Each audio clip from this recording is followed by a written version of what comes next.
Siapa sebenarnya yang membentuk iman Kristen, Yesus atau Paulus? Pertanyaan ini sudah mengguncang banyak orang. Tapi kalau kita telusuri sejarah, jawabannya akan mengejutkanmu. Temukan jawabannya di sini bersama Dr. Bambang Nursena.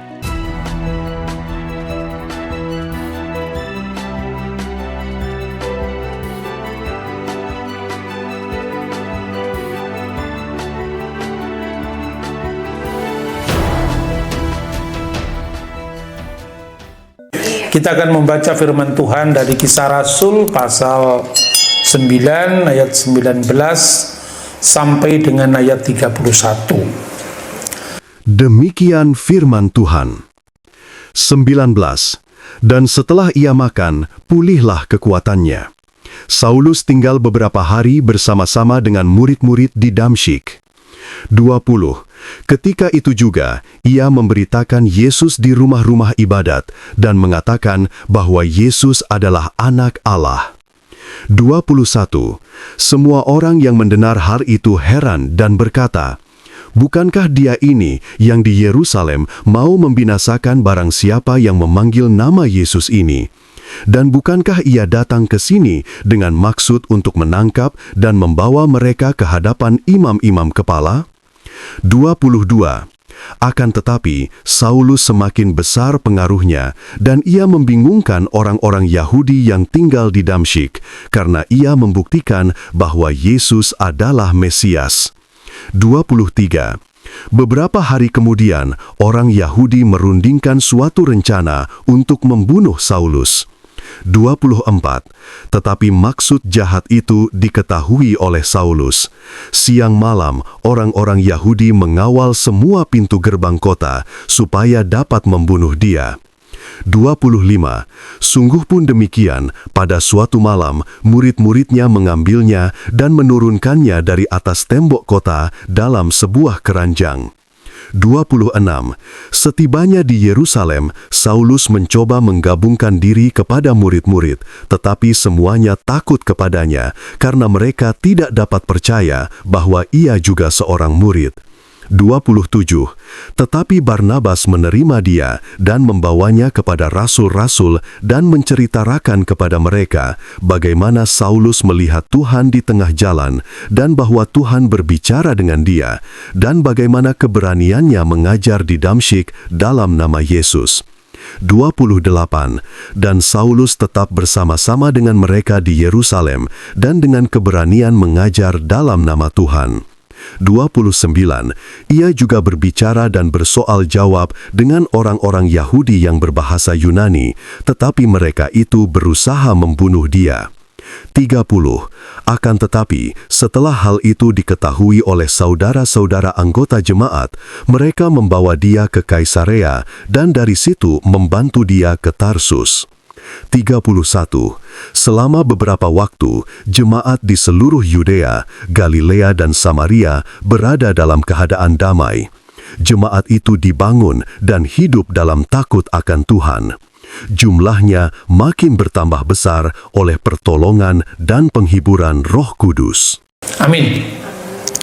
Saudara-saudara yang terkasih dalam Tuhan, ayat-ayat yang kita baca ini, saudara-saudara, berbicara tentang periode yang terpenting dalam kehidupan gereja mula-mula.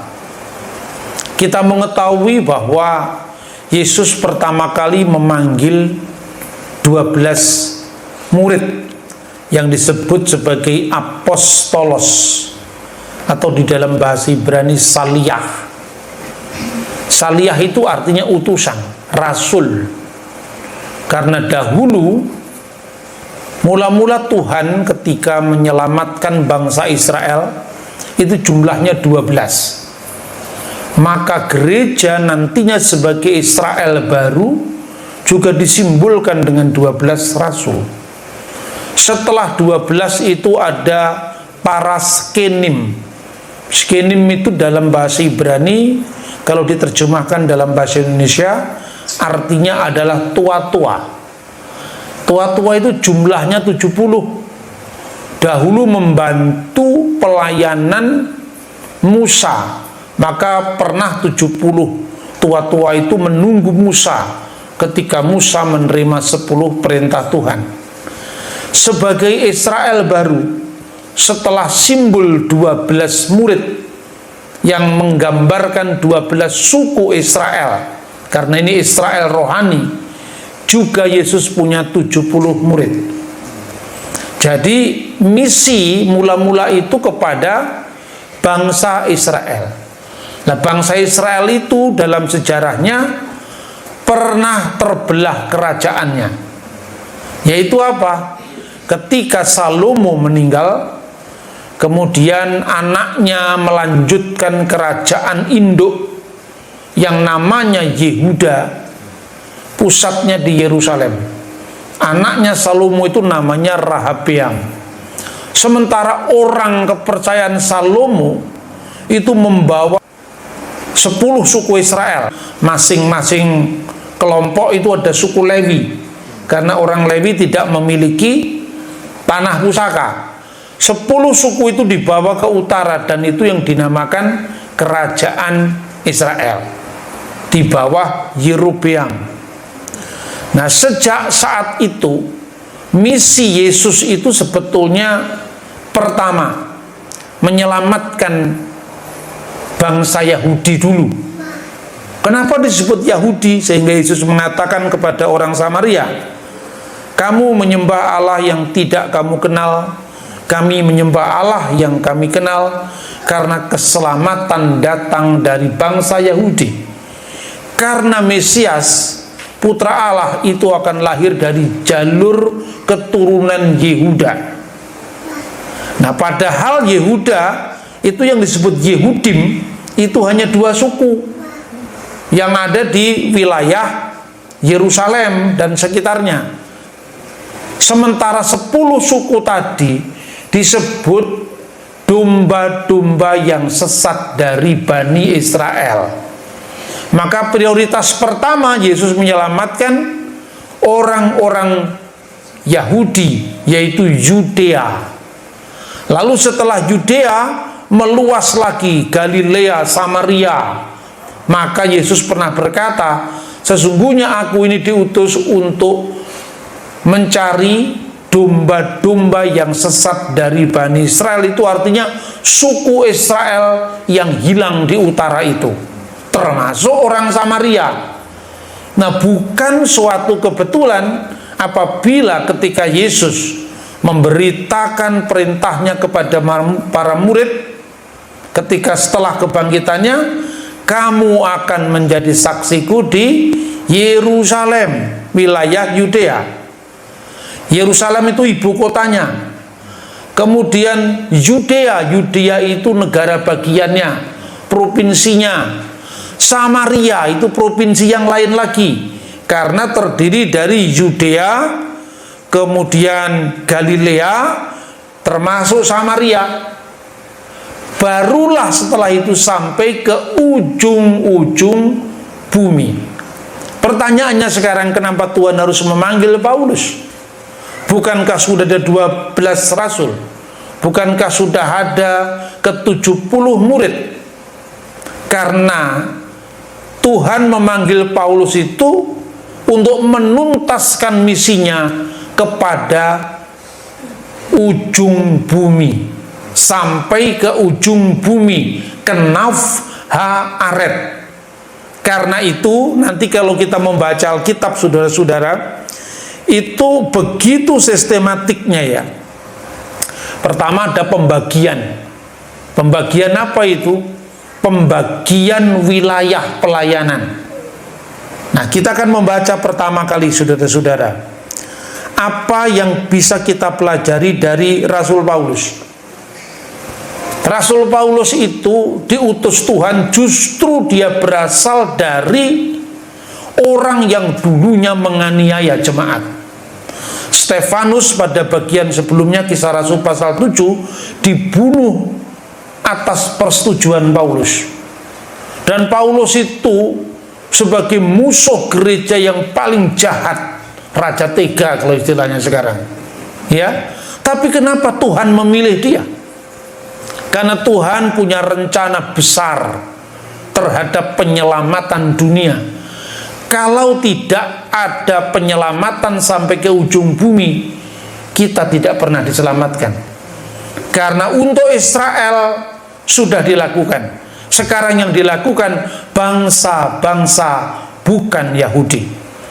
Dan Paulus ditangkap Tuhan dalam sebuah perjalanan ketika dia menuju Damsyik. Damsyik itu bahasa Ibrani Damsyik, yang artinya sekarang Damaskus. Kata Damaskus itu bahasa Yunani, sekarang tempatnya di Syria.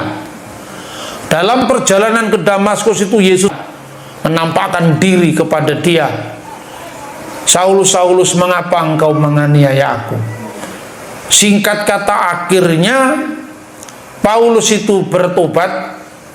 Untuk sementara Tuhan memberikan sebuah peristiwa di mana dia tidak bisa melihat, tetapi lewat hambanya yang juga tinggal di wilayah Damaskus itu, Ananias namanya, Paulus dipanggil Tuhan dan Tuhan memberikan rahasia panggilannya itu atas hambanya Paulus kepada Ananias. Dan akhirnya Ananias melalui kuasa Roh Kudus menjamah Paulus, dan Paulus bisa melihat situasi di mana gereja masih dalam keadaan kekhawatiran, kecemasan, ketakutan bahwa peristiwa penganiayaan gereja umat Tuhan itu masih sementara terjadi.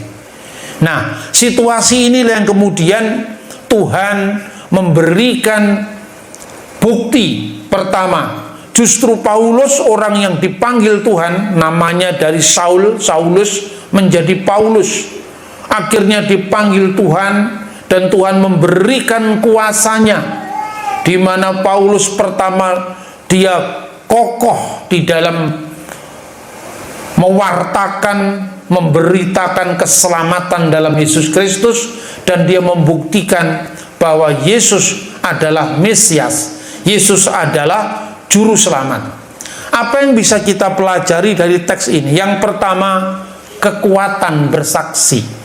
Dalam Kisah Rasul pasal 9 ayat 22 membuktikan bahwa Yesus adalah Mesias, dan itu juga dilakukan di rumah ibadat. Apa yang disebut rumah ibadat di sini? Sinagoge. Maksudnya sinagoge Yahudi. Bahasa Ibraninya Bet Knesset, rumah ibadat Yahudi. Saudara tahu rumah ibadat Yahudi itu semua menghadap ke Yerusalem. Jadi kalau saudara membaca dalam Alkitab, ada yang namanya Bait Allah. Bait Allah itu Bet Elohim, Bait Suci, Bet Hamikdas. Itu pusatnya ada di Yerusalem yang sekarang tinggal tembok ratapan itu.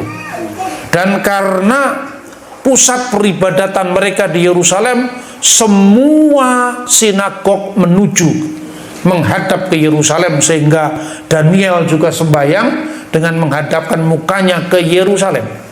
Tapi apakah Paulus itu dengan kekuatan dia bersaksi, karena dia mengalami Tuhan sendiri, karena dia pengalamannya menuntun dia untuk bersaksi dengan teguh bahwa Yesus adalah Mesias itu. Pengalaman itu telah melahirkan militansi pada diri Paulus. Namun Paulus tidak berhenti sampai di situ. Dia juga menguji diri. Kita bisa melihat misalnya Galatia pasal 1 ayat 17, 18, 19. Jadi Paulus bukan hanya dia meyakini bahwa Yesus adalah Mesias dan meyakinkan kepada orang lain, saudara-saudaranya orang Yahudi di sinagog itu, di rumah ibadat itu, bahwa Yesus adalah Mesias, tetapi dia menguji diri. Galatia 1 ayat 17, 18, 19. Juga aku tidak pergi ke Yerusalem mendapatkan mereka yang telah menjadi rasul sebelum aku, tetapi aku berangkat ke tanah Arab. Dari situ kembali lagi ke Damsyik. Lalu 3 tahun kemudian aku pergi ke Yerusalem untuk mengunjungi Kefas, dan aku menumpang 15 hari di rumahnya. Tetapi aku tidak melihat seorang pun dari rasul-rasul yang lain kecuali Yakobus, saudara Tuhan Yesus. Nah, saudara-saudara, kenapa dia pergi ke tanah Arab? Ya, jadi para rasul itu sebetulnya telah menerima panggilannya sesuai dengan wilayahnya. Paulus kepada orang-orang yang tidak bersunat, artinya orang-orang bukan Yahudi. Orang-orang yang bersunat itu, yang tadi disampaikan, ada yang tinggal di Yerusalem, itulah orang-orang Yahudi yang berbahasa Ibrani atau Aram. Aram itu bahasa Ibrani sehari-hari. Anggota jemaat mula-mula Kisah Rasul pasal 6 ayat 1 itu terdiri dari 2, yaitu orang-orang Yahudi yang berbahasa Yunani, orang Yahudi diaspora, dan orang Yahudi yang berbahasa Aram, yaitu orang Ibrani. Jadi kalau dia di Yerusalem, itu adalah orang-orang Yahudi yang kebanyakan orang Ibrani. Tapi begitu dia keluar lagi Galilea, itu orang-orang Yahudi yang berbahasa Yunani, karena Galilea itu adalah wilayah bangsa-bangsa. Jadi ini sangat sistematik, sehingga kita membaca firman Tuhan dari Yerusalem, Yudea, Samaria, sampai ke ujung-ujung bumi, itu urutan prioritas. Makanya Petrus itu memberitakan Injil kepada orang-orang Yahudi yang di luar Israel juga. Kita bisa membaca misalnya 1 Petrus pasal 1 ayat 1 ya. Kita bisa membaca, dari Petrus rasul Yesus Kristus kepada orang-orang pendatang yang tersebar di Pontus, Galatia, Kapadokia, Asia Kecil, dan Bitinia, yaitu mereka yang terpilih, dan seterusnya, sesuai dengan rencana Allah. Yaitu apa? Orang-orang yang tersebar itu orang-orang Yahudi diaspora. Maka orang jangan bingung, katanya Petrus itu rasul bagi orang-orang yang bersunat. Kenapa dia harus pergi ke Bitinia? Kenapa dia harus pergi ke Kapadokia, sekarang wilayah Turki? Kenapa dia pergi ke Asia Kecil, semuanya di wilayah Turki? Karena rasul-rasul seperti Petrus, Yohanes itu prioritas utamanya memberitakan Injil kepada bangsa Yahudi perantauan, bangsa Yahudi diaspora. Ya, nah itu di situ dalam Perjanjian Baru kita bisa melihat peta dari pelayanan yang sistematik luar biasa. Tapi yang berikut kita bahas tadi, kenapa Paulus harus pergi ke tanah Arab? Jadi setelah orang Yahudi Ibrani, orang-orang Yahudi lokal yang berbahasa lokal pula, yaitu bahasa Ibrani dan Aram, orang-orang Yahudi yang berbahasa Yunani, disitulah ada Stefanus, disitulah ada Barnabas, disitulah ada Markus, disitulah ada Lukas. Itu orang-orang Yahudi yang berbahasa Yunani. Maka jangan kaget sekarang ini kadang-kadang orang Kristen yang pengetahuannya pas-pasan itu kemudian bikin ajaran yang aneh-aneh, seolah-olah kalau baca Alkitab tidak dalam bahasa Ibrani, seolah-olah kalau tidak menyebut Yesus dengan Yesua Hamasiah kurang abdul. Padahal Alkitab mengatakan di situ ada orang-orang Yahudi yang berbahasa Yunani, karena bahasa Yunani itu lingua franca, yang menjadi bahasa perdagangan, bahasa internasional saat itu. Jelas ya, orang Yahudi yang di Yerusalem, kemudian di Samaria, artinya lebih meluas lagi ke daerah-daerah orang Yahudi diaspora, sehingga Petrus sebagai rasul orang bersunat juga pergi ke Kapadokia, pergi ke Bitinia. Nah, baru yang terakhir sampai ke ujung-ujung bumi. Maksudnya apa? Sampai kepada bangsa-bangsa lain. Tapi di situ Paulus bukan orang yang sombong. Dia menguji dirinya dulu, benar apa enggak panggilan saya itu. Maka dia pergi ke Damsyik. Di Damsyik kemudian dia 3 tahun tinggal di tanah Arab. Loh, kenapa harus tanah Arab? Yang pertama, jangan salah paham. Yang disebut tanah Arab itu bukan Arab Saudi sekarang. Ya. Tanah Arab itu tanah Arab dari abad pertama zaman Yesus. Tanah Arab itu, ya, kita bisa membaca sejarah itu sesuai dengan zamannya. Kalau tidak, kita melakukan yang namanya anakronisme.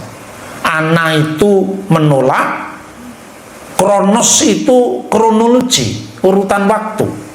Jadi kalau saudara melihat kira-kira ungkapan-ungkapan di zaman Yesus, ya jangan dipahami menurut ungkapan sekarang. Ya, misalnya sukar bagimu menendang ke galah rangsang, itu apa maknanya itu?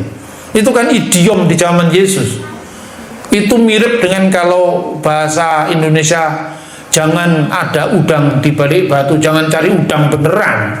Itu kan ungkapan, idiom. Sebab kalau kita memahami sejarah ribuan tahun yang lalu dari pemahaman kita, kita bisa melakukan kesalahan berpikir, sesat berpikir. Kenapa Paulus pergi ke tanah Arab? Tanah Arab yang dimaksud di sini itu adalah Damaskus dan sekitarnya, termasuk Syria. Seorang geograf dari abad kedua Masehi, dia disebut sebagai bapak geografi. Namanya adalah Claudius Ptolemeus. Dia menulis kira-kira tahun 120 Masehi. Dalam bukunya yang berjudul Geographiki Hypogesis. Buku itu mengatakan yang disebut orang Arab itu ada 3 kelompok. Yang pertama disebut Arabia Petra, yaitu orang-orang Arab yang tinggal di sekitar Yordania, Petra. Itulah keturunan Ismail. Ya, maka kalau Anda pergi ke Yordan, itu ada tempat yang namanya Petra. Petra itu artinya penduduk bukit batu, batu karang. Itu dihuni oleh suku Nabatean. Nabatean itu putranya Ismail, yaitu Nebayot, kakaknya Kedar. Itulah keturunan bangsa Arab yang disebut Arab Utara. Kelompok yang disebut Arabia Petra. Yang kedua, Arabia Deserta, Arabia padang gurun. Nah, itu termasuk Arab Saudi sekarang. Tapi zaman itu Arab Saudi belum dihuni. Ya. Kemudian yang ketiga, Arabia Felik, Arabia bahagia, Arabia Selatan, itu Yaman sekarang. Zamannya Alkitab itu disebut sebagai Hazarmawet. Kejadian pasal 10. Hazarmawet itu sekarang namanya Hadramaut. Orang-orang Yaman seperti kakek moyangnya Anies Baswedan misalnya, itu yang disebut Arabia Selatan. Nah, yang dimaksud ke tanah Arab di sini itu Arabia Utara yang dekat dengan Yerusalem. Yesaya pasal 40 ayat 11. Baiklah padang gurun menyaringkan suara dengan kota-kotanya dan dengan desa-desa yang didiami Kedar. Baiklah bersorak-sorai penduduk bukit batu. Baiklah mereka berseru-seru dari puncak gunung-gunung. Inilah yang dikunjungi Paulus. Kenapa? Di situ ada kata-kata yang didiami suku Kedar. Kedar itu anaknya Ismail, itu suku Arab. Dan di sana baiklah bersorak-sorai penduduk bukit batu. Bukit batu itu bahasa Ibraninya Sela. Ketika Alkitab diterjemahkan dalam bahasa Yunani, maka ada orang Yahudi berbahasa Yunani tadi, itu 300 tahun sebelum Yesus di Alexandria Mesir, namanya Septuaginta, di mana kata Sela diterjemahkan Petra. Nah, inilah Petra dan sekitarnya itulah yang bisa dilihat dari sebuah menara dari kota Yerusalem. kata sejarawan Yosefus di abad pertama. Jadi Paulus datang ke sana untuk apa? Untuk menguji dirinya apakah dia benar-benar memenuhi panggilannya dan mampu memenuhi panggilannya sebagai rasul bagi bangsa lain. Dia datang kepada keturunan Ismail karena apa? Di antara bangsa-bangsa sampai ke ujung bumi, yang paling dekat dengan Israel adalah bangsa Arab. Karena apa? Bangsa Arab itu keturunan Ismail. Ismail saudara Yitzhak, saudara Ishak. Dan Anda melihat Yesaya pasal 60 itu menubuatkan apa? Menubuatkan kambing, domba, kedar, dan nebayot akan dipersembahkan untuk menyemarakkan bait keagungan Tuhan. Bangsa Arab hadir saat keselamatan itu tiba. Maka baca kemudian, pada saat bayi Yesus dilahirkan di Bethlehem, salah satu yang datang untuk mencari anak itu adalah orang Majus. Orang Majus itu datang dari suku-suku Arab. Karena keturunan Ismail itu, mereka membentang dari wilayah yang sekarang ini di dekatnya Sinai, yaitu Berseba, ke arah timur terus sampai ke Asur. Dan Asur itulah tempatnya orang-orang Majus. Makanya orang Majus, kata Justin Martyr, sejarawan abad pertama, datang mempersembahkan apa? Emas, kemenyan, dan mur. Fakta lagi, ketika Roh Kudus dicurahkan menandai berdirinya gereja mula-mula, Anda cari orang Batak tidak ada di sana, orang Jawa, orang Tionghoa tidak ada di sana. Yang ada pendatang dari Media, Partia, penduduk Elam, Mesopotamia, pendatang dari Roma, dan orang Arab. Nah, itulah saudara-saudara, maka prioritas pertama, dia datang melayani, membuktikan apa yang dikatakan dalam nubuat Yesaya, yaitu tentang saudara-saudara bangsa Israel yang punya saudara namanya bangsa Arab atau Bene Hamidbar, anak-anak padang gurun. Paulus datang sana untuk menguji dirinya. Setelah dia menguji diri dan dia yakin, lalu 3 tahun kemudian aku pergi ke Yerusalem untuk mengunjungi Kefas. Dia artinya apa? Dia orang yang taat kepada otoritas yang di atasnya. Pertama, dia ditaat kepada Tuhan. Karena Tuhan sudah memilih 12 rasul, dia taat kepada otoritas yang di atas dia sebagai junior. Dia datang kepada senior. Dia datang kepada Petrus, bahkan menginap di rumah Petrus, menumpang 15 hari di rumahnya. Dan setelah itu, aku tidak melihat seorang pun dari rasul-rasul lain kecuali Yakobus. Karena Yakobus adalah penilik jemaat episkopos untuk gereja orang-orang Yahudi di Yerusalem. Jadi bayangkan apa yang dilakukan Paulus. Pertama, dia dalam bahasa Jawanya sowan dulu kepada Petrus. Karena Petrus diangkat sebagai rasul bagi orang yang bersunat, tapi tekanannya pada golongan diaspora.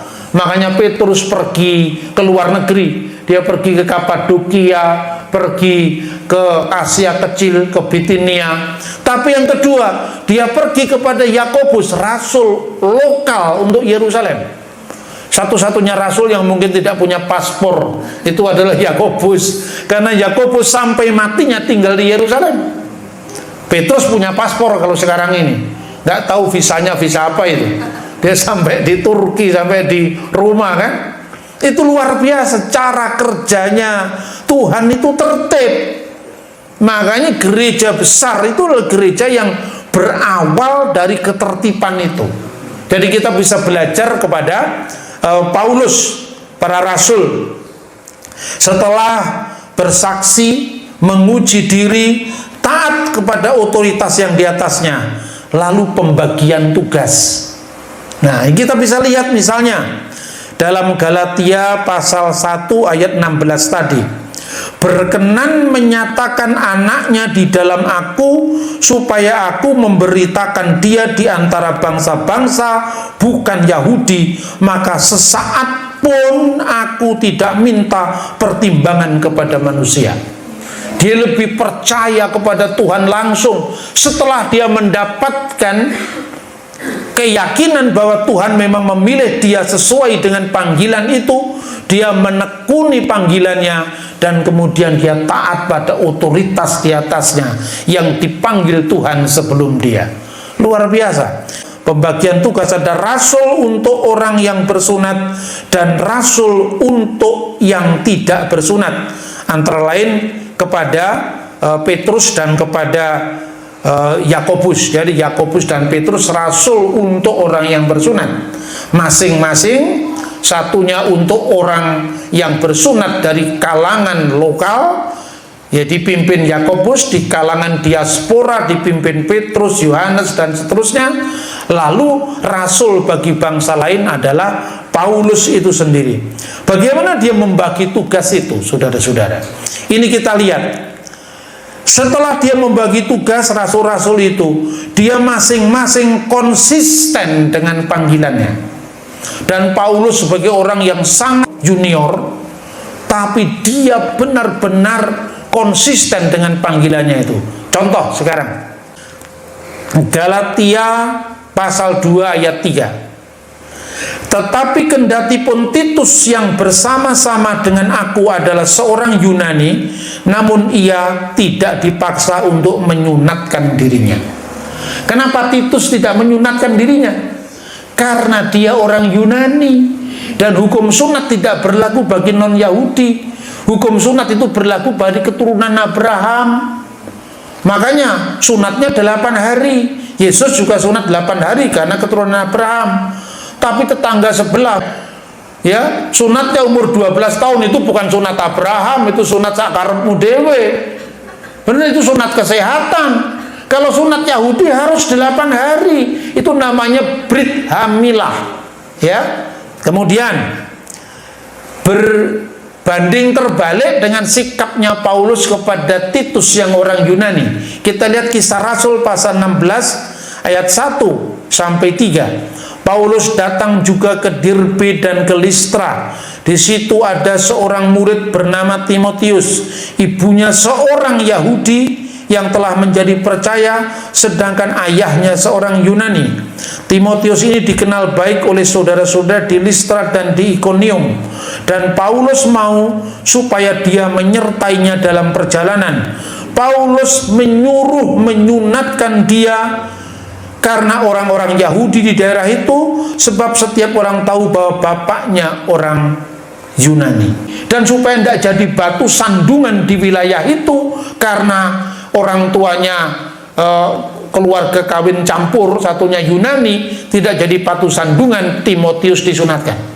Nah, Anda jangan bingung nanti kalau ditanya oleh tetangga sebelah, Alkitab saling bertentangan, gitu. Di sini Paulus menyunatkan Timotius, di Galatia tidak boleh Titus dipaksa untuk disunat. Bahkan dalam ayat lain, kalau kamu menyunatkan dirimu, Kristus tidak berguna bagi kamu. Ini bagaimana? Ayat yang saling bertentangan. Lalu disimpulkan, Kristen itu agama Paulus, bukan ajaran Yesus. Kita bingung karena kita tidak membaca Alkitab secara runut, secara historis. Makanya terakhirnya banyak orang Kristen yang mu'alaf. Benar apa tidak?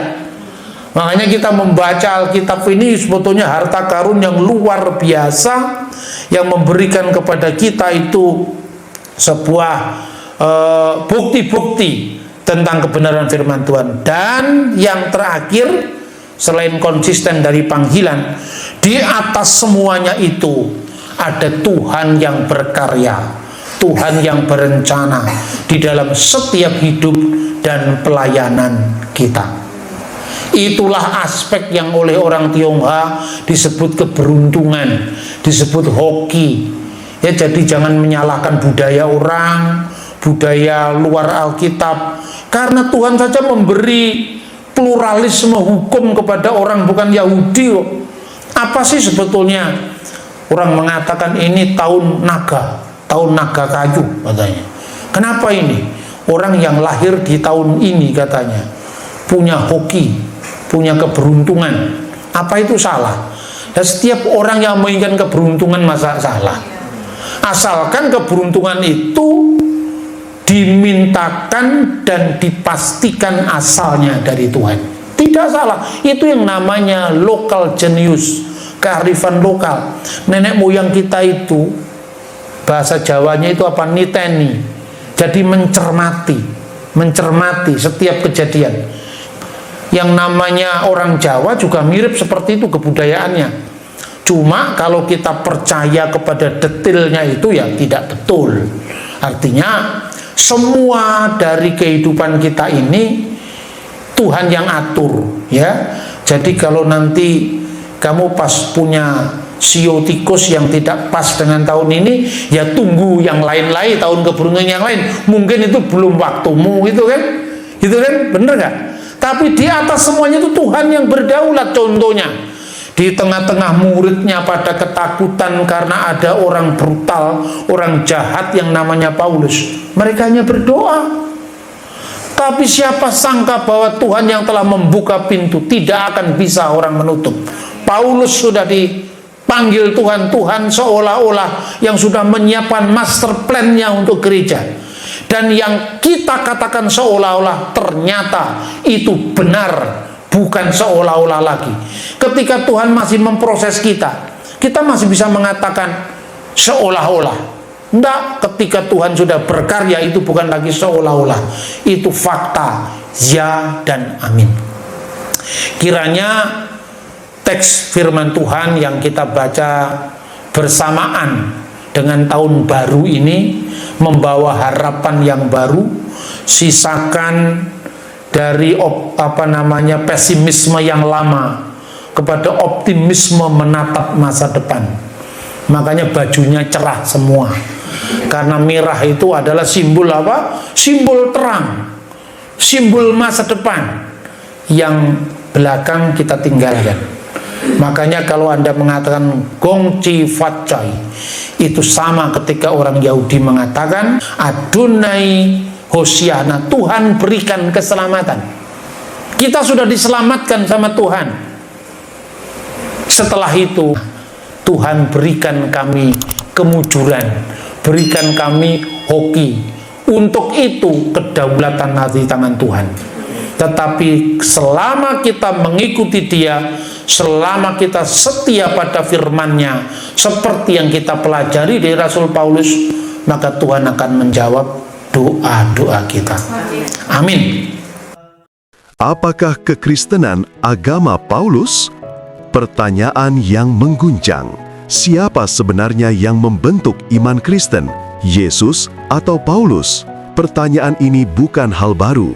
Sudah berabad-abad lamanya, para penentang iman Kristen mencoba meragukan dasarnya. Mereka berkata, Yesus hanya nabi biasa yang mengajarkan kasih dan moral, tapi Paulus mengubahnya menjadi agama baru, kekristenan.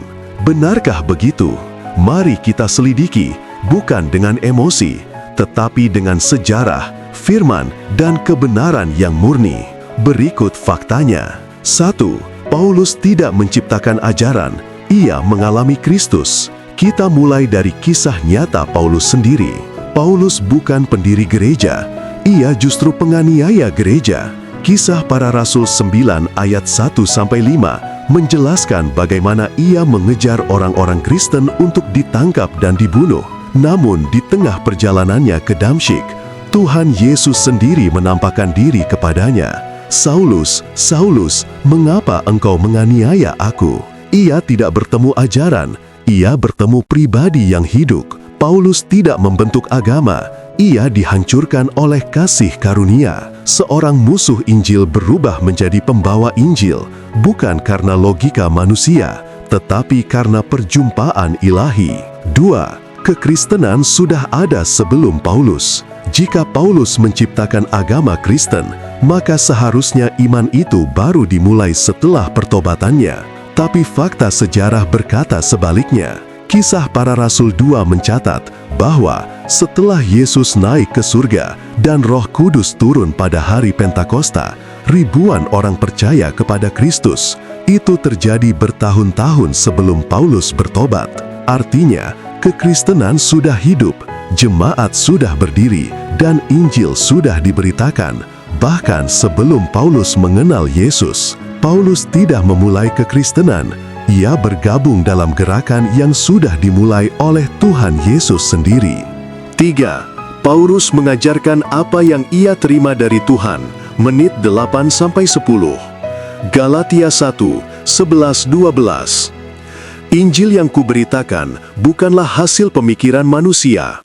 Aku menerimanya bukan dari manusia, melainkan melalui wahyu Yesus Kristus.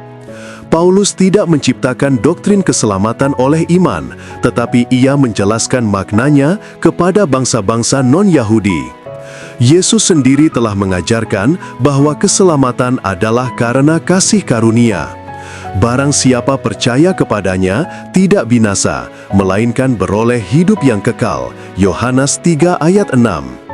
Paulus hanya menegaskan ulang kebenaran itu dengan bahasa teologi yang lebih sistematis, karena ia dipanggil untuk menjembatani Injil bagi dunia non-Yahudi. Jadi, bukan Paulus yang mengubah ajaran Yesus, tetapi Yesus yang mengubah Paulus. 4. Isi pengajaran Paulus sepenuhnya tentang Kristus. Mari kita lihat apa inti dari semua surat Paulus. Apakah tentang dirinya? Tidak. Apakah tentang agama baru? Tidak. Intinya adalah Kristus dan salibnya. 1 Korintus 2 ayat 2. Sebab aku telah memutuskan untuk tidak mengetahui apa-apa di antara kamu selain Yesus Kristus, yaitu Dia yang disalibkan. Seluruh pengajaran Paulus berpusat pada kasih karunia Allah, karya keselamatan Kristus di salib, kuasa kebangkitan, hidup dalam Roh Kudus. Dan semua itu bukan ide baru. Itulah inti Injil yang sama diajarkan Yesus sejak awal. Yesus berkata, "Akulah jalan dan kebenaran dan hidup." Yohanes 14 ayat 6. Paulus hanya menegaskan bahwa jalan itu adalah kasih karunia, bukan usaha manusia. 5. Mengapa dunia menuduh Paulus menciptakan kekristenan? Mengapa tuduhan itu muncul? Karena Paulus memberitakan Injil kepada bangsa-bangsa non-Yahudi, dan itu mengguncang sistem agama lama. Iman Kristen awal tidak lagi terbatas pada bangsa Israel, tetapi menjadi kabar baik bagi seluruh dunia.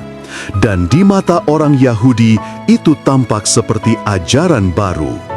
Namun, Paulus tidak sedang membangun agama baru, ia sedang menggenapi nubuat lama. Segala bangsa akan diberkati di dalam keturunan Abraham. Kejadian 12 ayat 3.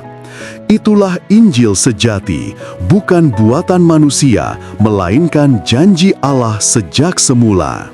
Saudaraku, kekristenan bukan agama Paulus.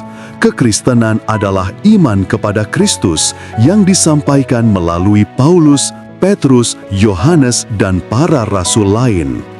Paulus hanyalah saksi, tetapi pusatnya tetap Yesus Kristus, Tuhan yang bangkit. 2 Korintus 4 ayat 5. Sebab yang kami beritakan bukan diri kami sendiri, melainkan Yesus Kristus sebagai Tuhan.